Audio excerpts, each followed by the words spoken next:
Hello everyone. इस video में हम बात करेंगे ट्रेडर्स, किंग्स और पिलग्रिम्स के बारे में। सबसे पहला क्वेश्चन तो ये है कि हमें कैसे पता चलता है उस टाइम पर, उस पुराने ज़माने में बहुत ज़्यादा ट्रेड होता था। हमारे पास क्या एविडेंस है? सबसे पहला एविडेंस तो हमारे पास है एक स्पेशल पोट्री का, जो है northern black polished ware. Northern black polish ware के नाम से ही आपको पता चल रहा है कि ये जो पोट्री है बेसिकली पाई जाती थी नॉर्दर्न पार्ट में, इंडियन सब कॉन्टिनेंट के, जो कि अभी आज के दिन है पंजाब, हरियाणा, यूपी और दिल्ली वाला रीजन। तो इस रीजन में हमें ये पोट्री मिली है, लेकिन सिर्फ इसी जगह पर हमें ये नहीं मिली है। मतलब कि ये पोट्री बिलोंग तो करती थी इस रीजन से, लेकिन हमें पाई गई है कुछ अमाउंट में और भी जगह पर हमारे इंडियन सब कॉन्टिनेंट के अंदर। तो इससे हमें पता चलता है कि कुछ लोग ऐसे होंगे जो इस पोट्री को एक जगह से दूसरी जगह लेके जाते होंगे, और इन लोगों को हम कहते हैं ट्रेडर्स, मर्चेंट्स। ठीक है, जो एक जगह से चीज़ खरीदते हैं और दूसरी जगह पे लेके जाते हैं उसे बेचने के लिए, ताकि उससे उन्हें कुछ फ़ायदा हो सके। तो यही हमें इस पैराग्राफ में बताया गया है कि जो ट्रेडर्स हैं वो ही इन चीज़ों को, इन कमोडिटीज़ को एक जगह से दूसरी जगह लेके जाते थे फ़ायदे के लिए, अपने बेचने के लिए इनको। अब आपको पता होगा कि सदर्न इंडिया जो है उस टाइम पर बहुत रिच था ट्रेड के अंदर। ठीक है, जो ये सदर्न इंडिया वाला पार्ट है, चोला, चेरा, पांड्या, यहाँ पे 3 डायनेस्टीज़ होती थी जिनके बारे में हम अभी आगे पढ़ेंगे। तो ये जो रीजन है इसका काफ़ी ज़्यादा ट्रेड होता था वेस्टर्न वर्ल्ड से, that is Roman empire in those times, और साउथ ईस्ट एशियन कंट्रीज़ से भी काफ़ी ज़्यादा ट्रेड होता था सदर्न इंडिया का। इसी वजह से आप देखोगे कि ये जो रीजन है बहुत रिच है ट्रेड के अंदर उस टाइम में। और अब भी अगर आप देखो कि यहाँ के लोग जो है रहने वाले सदर्न इंडिया के, उनके पास काफ़ी ज़्यादा गोल्ड जो है वो पाया जाता है, वो इसी रीज़न की वजह से है। और हमें एक और एविडेंस मिलता है ट्रेड का between the western world and southern India, that is Roman gold coins. ठीक है, रोमन एम्पायर के जो गोल्ड कॉइन्स हैं उस टाइम के हमें काफ़ी सारे मिले सदर्न इंडिया में। वो कैसे आए होंगे इतनी दूर? ऑफ कोर्स कोई ना कोई उन्हें लेके आया होगा, ताकि उसने कुछ चीज़ बेची होगी, कुछ चीज़ खरीदी होगी। अगर कुछ चीज़ खरीदी है तो उसके बदले में उसने कुछ पैसे दिए होंगे। तो इसी वजह से जो है ये जो दो हमें एविडेंस मिले हैं, नॉर्दर्न ब्लैक पॉलिश्ड वेयर और रोमन गोल्ड कॉइन का, इससे हमें पता चलता है कि सदर्न इंडिया में बहुत ज़्यादा ट्रेड होता था। और इतना ज़्यादा ट्रेड होता था कि पेपर को, ठीक है, काली मिर्च को ब्लैक गोल्ड कहा जाता था रोमन एम्पायर में। तो आप सोच सकते हो कि कितनी ज़्यादा इंपॉर्टेंस होगी हमारी कमोडिटीज़ की, स्पेशली सदर्न इंडिया से। लेकिन सदर्न इंडिया की ही सिर्फ कमोडिटीज़ नहीं थी, और भी जगह की कमोडिटीज़ थी जो सदर्न इंडिया तक लेके आई जाती थी, ताकि उन्हें बाहर भेजा जा सके, जिसके बारे में हम अभी आगे पढ़ेंगे। तो कौन कौन सी ऐसी चीज़ें थी? गोल्ड था, स्पाइसीज थे जिसके बारे में हमें अभी देखा, प्रीशियस स्टोन्स थे, ठीक है, जो कीमती पत्थर होते हैं, क्योंकि समुद्र का किनारे, समुद्र पड़ता है यहाँ पर। ठीक है, यहाँ बे ऑफ बंगाल है पूरा, यहाँ पर अरेबियन सी है, तो समुद्र के किनारे जो रीजन है वहाँ पर हमें प्रीशियस स्टोन्स मिलते हैं। ठीक है, कोरल्स, और आप देखोगे तो ये जो है काफ़ी ज़्यादा इंपॉर्टेंट कमोडिटीज़ थी ट्रेड की। आगे बढ़ते हैं। यहाँ पर एक पोम दे रखी है जिसमें बता रखा है कि कौन कौन सी चीज़ें जो थी उनमें ट्रेड होता था। बस एक बार पढ़ लो। एग्जाम पॉइंट ऑफ व्यू से कुछ ज़्यादा इंपॉर्टेंट नहीं है, बस लेकिन थोड़ा सा नॉलेज होना चाहिए। आगे बढ़ते हैं। जो ये ट्रेड था, ठीक है, वो बेसिकली इतना इजी कैसे हो जाता था? सबसे पहले तो उस टाइम पर जो शिप्स थी वो बहुत ही मजबूत होती थी। ठीक है, उन मजबूत शिप्स के साथ साथ में उस समय के लोगों ने एक और फ़ायदा उठाया, वो है मॉनसून विंड का। उन्हें पता चला कि ये जो हवाएं हैं जो ईस्टर्न कोस्ट ऑफ अफ्रीका से, ठीक है, वेस्टर्न कोस्ट ऑफ इंडिया तक जा रही हैं। यहाँ पर आप देख सकते हो, मैंने ये लाइन बना रखी है। तो ये जो मॉनसून विंड्स हैं ये अफ्रीका है यहाँ पर। ठीक है, ये अफ्रीका है। इस जगह से जाती हुई विंड्स यहाँ पर वेस्टर्न कोस्ट ऑफ इंडिया तक पहुँचती हैं। तो क्यों ना हम इन हवाओं की मदद ले लें, क्यों ना हम इन हवाओं के साथ में बहें, और इसी वजह से जो है फ्यूल जो है उनका वो भी बच जाएगा, और उसकी वजह से आसानी से और जल्दी ठीक है, कम समय में वो इंडियन कोस्ट तक पहुंच जाएंगे। तो ये भी उन्होंने काफ़ी फ़ायदा उठाया इस चीज़ का, जिसकी वजह से उन्हें काफ़ी सही रहा उन लोगों के लिए ट्रेड करना उस टाइम पर। तो यही बात जो है हमें इस पैराग्राफ में बताई गई है।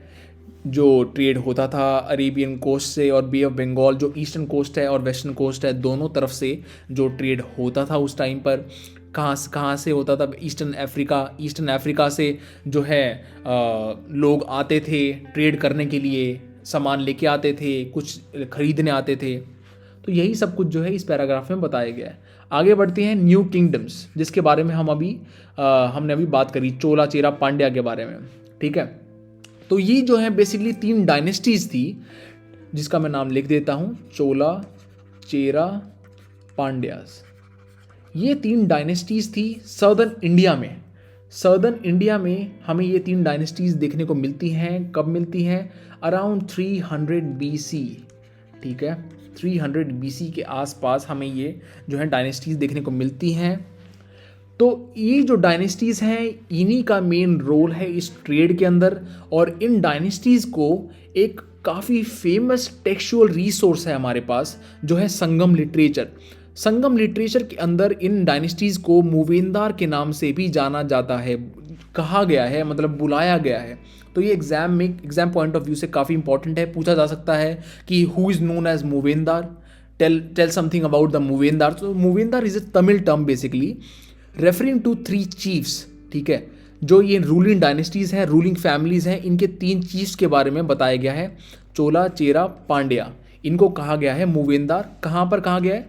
संगम लिटरेचर के अंदर। संगम लिटरेचर एक रिसोर्स है, टेक्सचुअल रिसोर्स है, जो लिखा गया था 300 BC के आसपास, जिसमें बताया गया है सदर्न इंडिया के बारे में, सदर्न इंडिया की लाइफ, उसके trade, social, economic, cultural roots के बारे में बताया गया है इस टेक्सचुअल रिसोर्स के अंदर।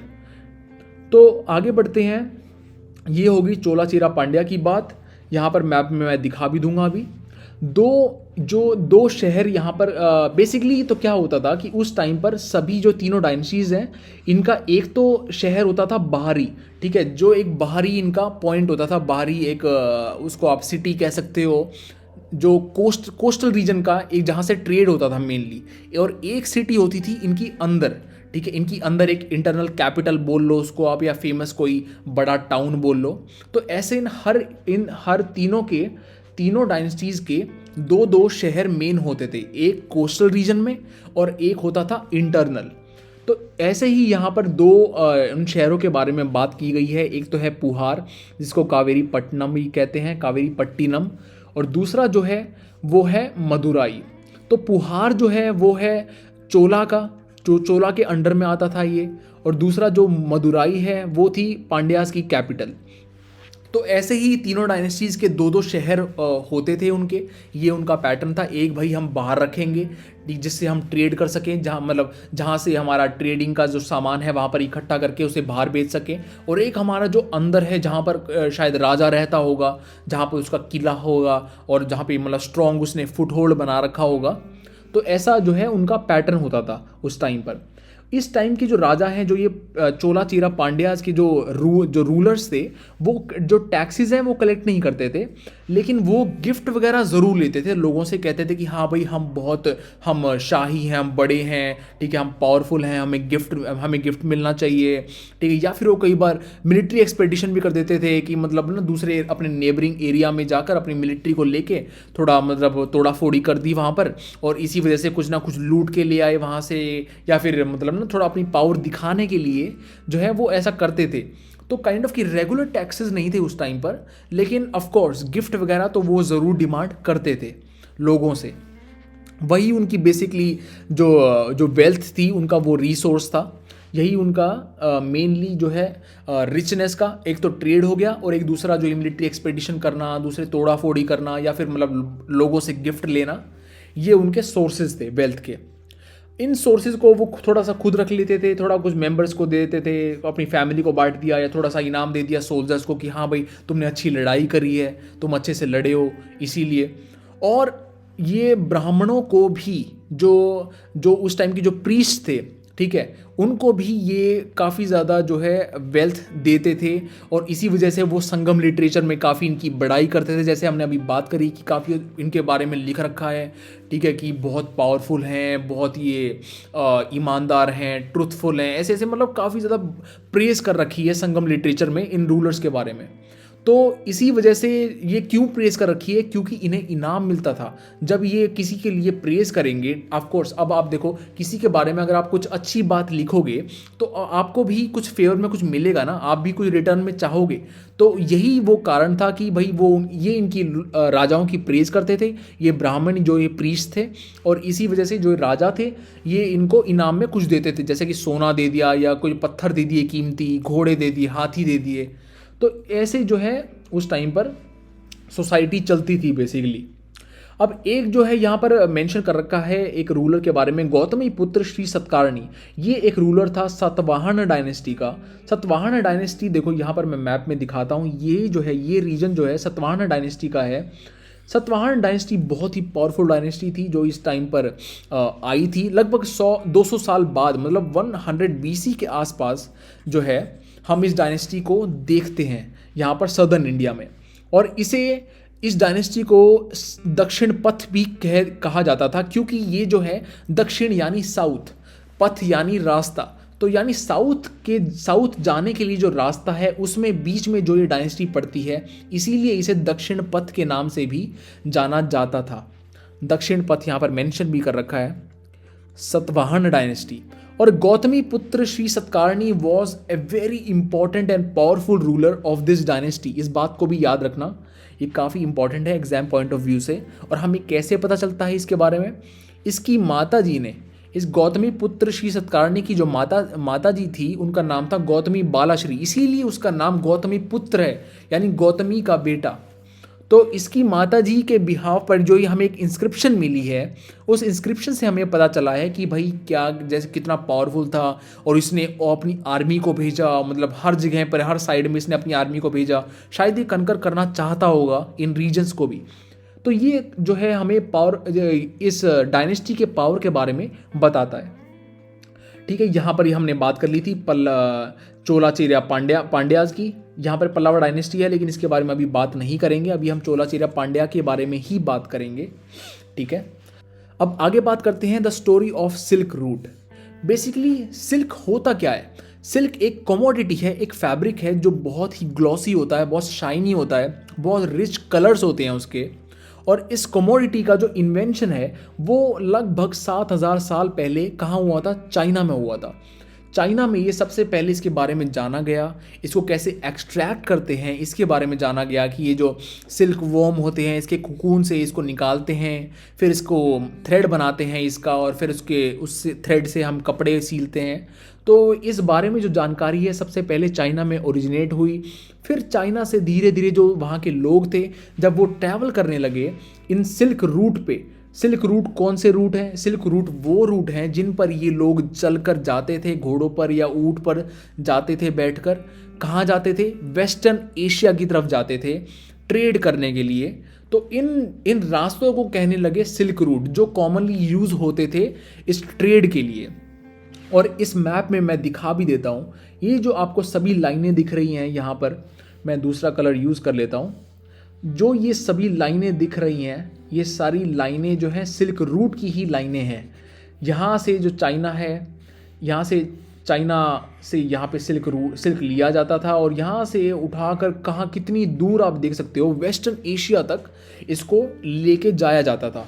तो ये है सिल्क रूट की कहानी, ओरिजिनेशन, सिल्क क्या होता है, कौन से उसके रास्ते थे। ये काफ़ी इंटरकनेक्टेड है, काफ़ी ज़्यादा जो मतलब ट्रेड होता था ये इसको दर्शाता है ये मैप। अब जो है लगभग 2000 साल पहले 2000 यानी जो क्रिश्चियन एरा का जो टाइम था, तो उसके स्टार्टिंग जो थी क्रिश्चियन एरा की, तब से जो है ये इसकी जो जानकारी है वेस्टर्न वर्ल्ड में भी फैलने लगी। यानी जो रोम के जो रूलर्स थे उनको भी ये काफ़ी फ़ायदेमंद लगने लगा, काफ़ी अच्छा लगने लगा, यानी कि कितना ग्लॉसी है, कितना रिच है, हमें भी पहनने का चाव है इसको। तो वो भी इसको काफ़ी उसकी प्रेज़ करने लगे और उनको भी काफ़ी ये आकर्षित करने लगा। तो ये जो है सिल्क काफ़ी फेमस हो गया, मतलब कहने का मतलब ये है कि धीरे धीरे जैसे टाइम आगे बढ़ा तो ये जो सिल्क की जो कहानी है ये और ज़्यादा फैलती गई। अब क्या होता था कि इस रूट, ये जो रास्ता है, ठीक है, मैं दूसरा एक बार कलर यूज़ कर लेता हूँ, दूसरा कलर यूज़ करके, हाँ। तो ये जो रास्ते हैं, जो ये सभी रास्ते दिखाई दे रहे हैं यहाँ पर, ये रास्ते बेसिकली अलग अलग डायनेस्टीज़, जो अलग अलग रूलिंग डायनेस्टीज़ हैं, उनके किंगडम में पड़ते थे। अब ये जब कोई रास्ता आपके किंगडम में पड़ रहा है तो आप ऑफ कोर्स टैक्स तो लोगे ना। कोई अगर आपका रास्ता यूज़ कर रहा है, आपके किंगडम को यूज़ कर रहा है कहीं जाने के लिए, तो आप उससे कुछ ना कुछ उसके ऊपर लेवी करोगे या टैक्स लगाओगे कि हाँ भाई मुझे कुछ टैक्स दो, अगर आप हमारा किंगडम यूज़ कर रहे हो as a way, as a route. तो इसी वजह से जो, जैसे कि आप देख सकते हो यहाँ पे कुषाण एक बहुत इंपॉर्टेंट डायनेस्टी थी, इसके बारे में अभी बात करेंगे। तो कुषाण रूलर जो थे, या फिर जो ये पर्शियन रूलर्स जो थे, इन्होंने काफ़ी ज़्यादा जो है इस रूट को कंट्रोल कर रखा था। यानी ये जो रास्ता है ये इन किंगडम्स से जाकर होके गुजरता था, मतलब यानी वेस्टर्न एशिया में जब जाना होता था तो ये इन किंगडम्स से गुजरता था। इसी वजह से ये जो रूलर्स थे इन किंगडम्स के, टैक्स लगाते थे इन ट्रेडर्स के ऊपर, इनको कहते थे कि भाई हमें कुछ आप टैक्स दो, हम आपको प्रोटेक्शन देंगे, थीव से, रॉबर से, जो चोरी करते हैं उनसे हम आपको बचाएंगे, बदले में आप हमें कुछ पैसे दो, कुछ अमाउंट दो। तो ये जो है ऐसे काफ़ी ज़्यादा ट्रेड हो, मतलब ऐसे काम चलता था उस टाइम पर। तो ये ही इनके रिचनेस का एक इम्पॉर्टेंट कारण था। ठीक है, अब आगे बात कर, यही यहाँ पर बता रखा है इस पैराग्राफ में कि ये टैक्सेस लगाते थे, काफ़ी चोर होते थे उनसे बचाने के लिए प्रोटेक्शन देते थे ट्रेडर्स को। अब बात करते हैं कुषाण के बारे में। कुषाण एक डायनेस्टी थी जो सेंट्रल एशिया और नॉर्थ वेस्ट इंडिया में हमें देखने को मिलती है। कब मिलती है? लगभग 2000 साल पहले। इनके दो मेन सिटीज़ थी इस किंगडम की, इस डायनेस्टी की, इस किंगडम की, जो है एक तो पेशावर और दूसरी थी मथुरा। तो ये जो दो इनकी सेंटर थे इस किंगडम के, वो काफ़ी इम्पॉर्टेंट थे। यहाँ पर काफ़ी ट्रेड होता था और कल्चर वाइज भी ये काफ़ी ज़्यादा इम्पोर्टेंस रखते थे। अब बात करते हैं इन कुषाण एम्पायर के बारे में। तो ये एक one of the earliest dynasties इनको बोलेंगे, जिन्होंने गोल्ड कॉइन्स का इशू करा था उस टाइम पर। हमें काफ़ी ज़्यादा गोल्ड कॉइन मिलते हैं इनके टाइम पर, इस डायनेस्टी के टाइम पर बेसिकली, जो कि 2000 साल पहले, जैसे मैंने अभी बताया। और अभी थोड़ी देर पहले हमने बात करी कि जैसे ये सिल्क रूट जो थे ये किंगडम के बीच में पड़ते थे, तो इसी वजह से ये लोग टैक्स लगाते थे। और यही एक रीज़न है कि यहाँ से जो ये सिल्क रूट जाता है, जो ईस्टर्न, यहाँ से चाइना से जो सिल्क रूट जाता है, एक रास्ता इसका यहाँ पर भी पड़ता है। यहाँ पर भी ये एक डाइवर्जन है इस सिल्क रूट के रास्ते का, जो कि इंडस का माउथ है। यहाँ पर अगर आप देखोगे तो यहाँ से जो है इंडस के माउथ के आसपास एक सिल्क रूट का डाइवर्जन होता है, जो कि कुषाण के अंडर है। यानी मतलब इन रूलर्स ने एक डाइवर्ट कर दिया एक सिल्क रूट के रास्ते को, कि भाई यहाँ से भी हम सिल्क का ट्रेड करेंगे ताकि हमें भी और फ़ायदा हो। तो ये भी एक रीज़न है इनके रिचनेस का, इनके, यानी इन्होंने इतना बड़ा जो कंट्रोल कर रखा था, तो ये काफ़ी इनके वेल्थ का एक इम्पॉर्टेंट रीज़न है। यही यहाँ पर बता रखा है, इसी बारे में बता रखा है यहाँ पर। तो अब आगे बढ़ते हैं, बात करते हैं थोड़ी सी बुद्धिज़्म के बारे में। अब देखो, एक बात है कि जो कुषाण थे, इसमें एक बहुत इंपॉर्टेंट रूलर था जिसका नाम था कनिष्क। कनिष्क आया था अराउंड 100 AD। 100 AD के आसपास हमें कनिष्क जो रूलर है कुषाण डायनेस्टी का, वो हमें देखने को मिलता है। वो बहुत ही उसका एक लगाव था बुद्धिज़्म की तरफ, वो एक पेट्रन था बुद्धिज़्म का, और उसी वजह से उसने एक बुद्धिस्ट काउंसिल भी ऑर्गेनाइज करी थी, जिसमें काफ़ी सारे स्कॉलर्स जो थे वो मिलते थे और डिस्कशन करते थे, बुद्धिज़्म के ऊपर कुछ लिखते थे। और वन ऑफ द पोइट्स जो उसकी जो कोर्ट थी, उसमें एक पोएट था, उसका नाम था अश्वघोष। तो उसने क्या किया था कि उसने बायोग्राफी लिखी थी बुद्धचरित। कुषाण रूलर था, इसका नाम था कनिष्क। उसकी कोर्ट के अंदर एक पोएट था जिसका नाम था अश्वघोष। अश्वघोष ने लिखी थी बुद्धचरित। बुद्धचरित क्या थी? एक बायोग्राफी थी गौतम बुद्धा की। इस बार इस इंफॉर्मेशन को याद रखना, क्योंकि ये इंपॉर्टेंट है काफ़ी ज़्यादा एग्जाम पॉइंट ऑफ व्यू से, इसीलिए मैं इसको स्ट्रेस करके बता रहा हूँ। अब आगे बढ़ते हैं। यहाँ पर देखो एक हमें स्कल्पचर दे रखा है, ठीक है, इसके बारे में थोड़ा सा डिस्कस करते हैं। बेसिकली ये जो टाइम था, जो कनिष्क का जो टाइम था 100 AD का, इस पीरियड के आसपास जो है महायान बुद्धिज़्म का स्टार्टिंग हुई थी। महायान बुद्धिज़्म कौन सी कैसी बुद्धिज़्म है? ये एक तरह की आइडियोलॉजी है जिसमें गौतम बुद्धा को सिंबल के रूप में नहीं बल्कि एक इंसान के रूप में पूजा जाता था, ठीक है, यानी उनकी मूर्तियां बनाई जाती थी। गौतम बुद्धा की मूर्तियां बननी शुरू हो गई। इससे पहले जो है गौतम बुद्धा को मूर्ति के रूप में नहीं बल्कि एक सिंबल के रूप में पूजा जाता था। एग्जाम्पल देता हूं, जैसे कि एक स्कल्पचर है, ठीक है, इस स्कल्पचर में देखो कि यहाँ पर पेड़ दिखाई दे रहा है आपको, ठीक है ना, ये पेड़ है एक। अब यहाँ पर गौतम बुद्धा कहीं भी नजर नहीं आएंगे, इनके सेवक हैं यहाँ पर देखो जो खड़े हुए हैं, यहाँ ये पेड़ है, यहाँ पर कोई इंसान है, लेकिन ये गौतम बुद्धा तो नहीं है, ठीक है। मतलब कि ये पेड़ क्या दर्शा रहा है? ये पेड़ एक पीपल के पेड़ को दर्शा रहा है जहाँ पर गौतम बुद्धा ने बैठ के जो है मेडिटेशन करी थी, जहाँ पर उनको एनलाइटनमेंट मिली थी, ठीक है। उस पेड़ का, उस पीपल के पेड़ का ये सिंबल है, इसीलिए इसको ना इसको पूजा जाता था। लेकिन क्या हुआ, महायान बुद्धिज़्म के टाइम पर जो है 100 AD के आसपास महायान बुद्धिज़्म का जब स्टार्टिंग हुई तो गौतम बुद्धा को एक मूर्ति के रूप में पूजा जाने लगा, ठीक है। इस बारे में इस बात को ध्यान में रखना, ठीक है ना। अब आगे बढ़ते हैं। यही यहाँ पर बता रखा है कि स्टैचू की तरह उनको पूजा जाने लगा।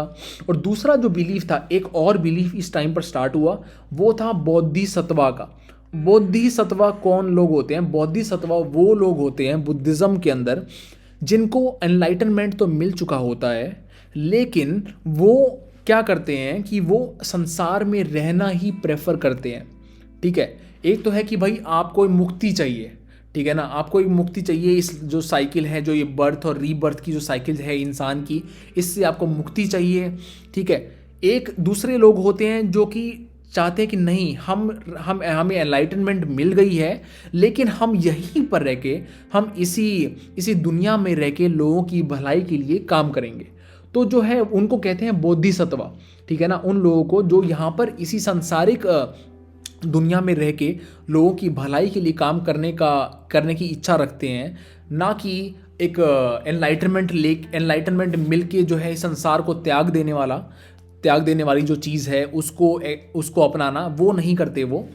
तो इस जो कंपैशन है उनका इन लोगों की तरफ, सांसारिक वर्ल्ड की तरफ, उनको कहते हैं बोधिसत्वा, ठीक है। तो ये लोग जो है प्रेफर करते थे कि हाँ, हम जो है वर्ल्ड में रहेंगे, हम दुनिया में रहेंगे, दुनिया की मदद करेंगे, हम कोई अलग ना, मतलब जैसे कि संन्यास नहीं ले लेंगे, हम कहीं दूर पहाड़ों में नहीं चले जाएंगे, हम लोगों के बीच में ही रह के उनकी भलाई के लिए काम करेंगे। तो ये जो है एक अनदर इम्पॉर्टेंट आइडियोलॉजी है जो इस टाइम पर आई थी, ठीक है, 100 AD के आसपास। तो अब यहाँ पर जो है इसी बारे में बता रखा है। और बुद्धिज़्म का स्प्रेड हुआ, बोधिसत्वा का स्प्रेड हुआ सेंट्रल एशिया में, चाइना में, और कोरिया, जापान, जो ईस्टर्न एशिया की तरफ भी जो है हमें बुद्धिज़्म है वो स्प्रेड होता हुआ देखने को मिलता है। इसी वजह से मिलता है, ठीक है ना, बोधिसत्वा की वजह से, क्योंकि वो लोग तो वही लोग तो थे जो एक जगह से दूसरी जगह जाते थे स्प्रेड करने के लिए बुद्धिज़्म का मैसेज, लोगों के बीच में रहकर काम करने के लिए। तो this was all about Buddhism, ठीक है, यही बता रखा है। अब बात करते हैं थोड़ी सी इन जो ये लोग थे बुद्धिज़्म के, जो बुद्धिज़्म से जो टीचर्स थे, ये रहते कहाँ पर थे? बेसिकली ये रहते थे केव्स के अंदर, गुफाओं के अंदर, जो थी वेस्टर्न और सदर्न इंडिया में हमें काफ़ी देखने को मिलती हैं, और भी जगह देखने को मिलती हैं, लेकिन वेस्टर्न और सदर्न एशिया में हमें काफ़ी ज़्यादा गुफाएं मिलती हैं देखने को, जहाँ पर ये मॉन्क्स जो थे, ये टीचर जो थे, ये बोधिसत्वा जो थे, रहते थे, ठीक है ना। अब इन गुफाओं को जो है राजा जो हैं, जो रानियाँ जो हैं, वो भी खुदवा सकती थी, और एक जो आम आदमी हैं, जो ट्रेडर्स हैं, जो काफ़ी रिच होते थे, वो भी खुदवाते थे। हमें वेस्टर्न घाट में जो पासेस हैं उनमें भी हमें काफ़ी ज़्यादा गुफाएं देखने को मिलती हैं, क्योंकि देखो वेस्टर्न घाट जो है इंडिया का, यहाँ पर काफ़ी ज़्यादा पासेस हैं, ठीक है ना, जो कनेक्ट करते हैं पोर्ट को, यहाँ पे पोर्ट को कनेक्ट करते हैं कहाँ से? मेन सिटी से, ठीक है ना, मेन सिटी से कनेक्ट करते हैं। तो रास्ते में देखो यहाँ पर जैसे बना दिया, एक यहाँ पे गुफा बना दी, यहाँ खोद दी, ताकि जो लोग जा रहे हैं एक जगह से दूसरी जगह, पोर्ट से मेन सिटी में जा रहे हैं, वो रास्ते में इन केव्स में जाकर आराम कर सकें। तो यही पर्पस था, यही यहाँ पर बता रखा है इन पैराग्राफ्स में। अब यहाँ पर जो दो इमेज दे रखी हैं, ये जो एक बुद्धा की इमेज है, ये है तक्षशिला की। तक्षशिला भी एक इम्पॉर्टेंट सेंटर था, कुषाण के एम्पायर के अंडर में ही था, ठीक है। वो भी एक पेशावर, जिसे हमने पेशावर और मथुरा के बारे में बात करी, तक्षशिला भी एक इम्पॉर्टेंट सेंटर था, ठीक है ना, कुषाण एम्पायर के अंडर में। तो ये तक्षशिला में जो है इमेज बनने लगी इस टाइम पर गौतम बुद्धा की। जैसे मैंने अभी बताया, गौतम बुद्धा को एक मूर्ति के रूप में पूजा जाने लगा, उनकी मूर्ति अब बनाई जाने लगी। तो यही एक अच्छा एग्जाम्पल है, ठीक है। अब ये जो है ये मथुरा का एग्जाम्पल है, ठीक है। मथुरा भी बहुत इंपॉर्टेंट सेंटर था कुषाण पीरियड के अंदर में ही, ठीक है ना, कुषाण एम्पायर के अंडर में ही था मथुरा भी एक इम्पॉर्टेंट सेंटर। तो यहाँ गौतम बुद्धा की देखो इमेज जो है अलग तरह से बनाई गई है। आप डिफरेंस नोट कर सकते हो, देखो यहाँ पर जो है इनके जो कपड़े हैं वो बिल्कुल स्किन से टच हो रखे हैं, जैसे ना कि बिल्कुल ही चिपके हुए कपड़े हैं। लेकिन इसमें जो है हमें काफ़ी ज़्यादा लाइनें देखने को मिल रही हैं। यहाँ पे गौतम बुद्धा खड़े हुए हैं, यहाँ पर वो बैठे हुए हैं, ठीक है। यहाँ पर इनके पीछे में एक हेलो है, एक जो सन की तरह एक जो है एक सर्कल टाइप में एक चीज़ बनाई गई है। लेकिन यहाँ पर हमें अभी यहाँ पे टूटी हुई है, लेकिन काफ़ी बड़ी है। यहाँ पर देखो अगर पूरी हो ये तो ये काफ़ी बड़ी है। तो ये कुछ डिफरेंसेस हैं जिनके बारे में हम बात करेंगे हायर क्लासेस में, जब हम इनको अच्छी तरह पढ़ेंगे। लेकिन अभी के लिए इतना ही। अब यहाँ पर एक जो है ये केव दे रखी है, जैसे मैंने बताया कि वेस्टर्न और सदर्न इंडिया में, वेस्टर्न और सदर्न इंडिया में हमें काफ़ी ज़्यादा केव्स देखने को मिली यहाँ पर बुद्धिज़्म की। तो इन केव्स का ही एक एग्जाम्पल है जो है कार्ले, महाराष्ट्र के अंदर। ये भी एक काफ़ी इम्पॉर्टेंट केव है, इसके बारे में हम हायर क्लासेस में पढ़ेंगे, लेकिन अभी नहीं। अब आगे यहाँ पर बताया गया है कि जैसे बुद्धिज़्म जो है, हमने अभी बात करी, चाइना की तरफ फैला, कोरिया की तरफ फैला, ईस्टर्न एशिया में फैला, यानी कहने का मतलब कोरिया, जापान वगैरह में, तो इन कंट्रीज़ में फैला। लेकिन इसका मतलब ये नहीं कि ये साउथ ईस्ट एशिया में नहीं फैला। साउथ ईस्ट एशिया में अब भी आप देखोगे बहुत ज़्यादा मात्रा में आपको मॉन्क्स मिलते हैं, यानी श्रीलंका, थाईलैंड, म्यांमार, यहाँ पर जो है मेनली बुद्धिज़्म जो है ना बहुत ज़्यादा फैला हुआ है। और ये जो यहाँ पर इन रीजन्स में साउथ ईस्ट एशियन कंट्रीज़ में जो बुद्धिज़्म का जो एक ट्रेंड है उसको कहते हैं हम थेरावाड़ बुद्धिज़्म, ठीक है। थेरावाड़ बुद्धिज़्म यानी एक ओल्डर ट्रेंड है ये बुद्धिज़्म का। इसके बारे में हम कभी बाद में बात करेंगे, लेकिन बस इतना बता देता हूँ कि थेरावाड़ बुद्धिज़्म जो है वो महायान बुद्धिज़्म से अलग है। थेरावाड़ बुद्धिज़्म बेसिकली जो है एक ओल्डर फॉर्म ऑफ बुद्धिज़्म है, जो ये मानता है कि हम जो है गौतम बुद्धा के जो बिल्कुल टीचिंग जो ऐसी की जो उन्होंने दी थी उसको प्योरेस्ट फॉर्म में हम उसको एक्सेप्ट करेंगे, प्योरेस्ट फॉर्म में उसको हम फॉलो करेंगे, ठीक है। लेकिन महायान बुद्धिज़्म जो है वो एक थोड़ा सा डिफरेंट है, थोड़ा सा अलग है थेरावाड़ बुद्धिज़्म से, जिसके बारे में मैं कोई एक अलग वीडियो बनाऊंगा जिसमें मैं पर्टिकुलरली इनके डिफरेंस के बारे में अच्छे से आपको बताऊंगा। लेकिन इस वीडियो के लिए इतना ही, नहीं तो ये वीडियो काफ़ी लंबा हो जाएगा। बात करेंगे अगले वीडियो में, अगर जो इसका आधा जो चैप्टर बच गया है इसको अगले वीडियो में कवर कर देंगे। तब तक के लिए study well, take care, bye bye, जय हिंद।